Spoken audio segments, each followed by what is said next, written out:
পর্যন্ত আমরা সালমান ভাইয়ার হত্যাকাণ্ডের যে একটা ব্যাপারটা 1996 সালে যে ব্যাপারটা ঘটে গেছে, অমীমাংসিত একটা হত্যাকাণ্ড আমরা ভক্তরা মনে করি। ইভেন অনেক আলামত, অনেক কিছু আছে, এভিডেন্স আছে।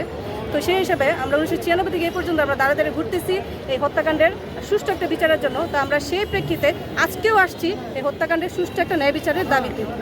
আপনারা কারা? আপনারা কেন এখানে আসলেন? আমরা সবাই সালমান ভক্ত এবং সালমান ভাইয়ার জন্য ভালোবাসার টানে আমরা বরাবর এখানে আসি। ওই আইনজীবী আছে। আচ্ছা, এবার আমি একজন সালমান ভক্ত। আমরা এখানে যারা আছি সবাই সালমান ভক্ত। আমার নাম মামুন, আমি সালমান ভক্ত। আজকে এখানে আসছি যে পিবিআই যে লাস্ট তদন্ত প্রতিবেদন জমা দিলেন, সেই তদন্ত প্রতিবেদনে অনেক ভুল ওনারা উপস্থাপন করে নিজের মতো করে মন গড়া করে একটা তদন্ত প্রতিবেদন জমা দিয়েছেন। আমরা সেটা আবারও সরকারের কাছে, বিজ্ঞ আদালতের কাছে আমরা আবেদন করেছি যেন এটা পুনরায় অন্য কোনো সংস্থাকে দিয়ে সঠিক তদন্ত করে সত্যটা যেন উদ্ঘাটন করে। আমরা জানতে চাই, সেটা দেখতে চাই।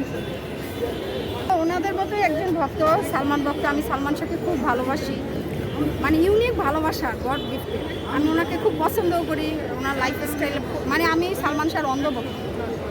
আজকে আসছি, আমরা প্রতি ডেটেই আসি, থাকার মানে প্রতি ডেটেই আমরা এখানে উপস্থিত থাকি। আমরা আশায় আসি যে একটা বিচার হবে। আসলে আমরা ওইরকম কোনো বিচার পাই নাই, বা সামনে পাবো কি জানি না, কিন্তু এই বিচারটা না পেলে সরকার আর আইনের প্রতি আমাদের কোনো আস্থাই থাকবে না।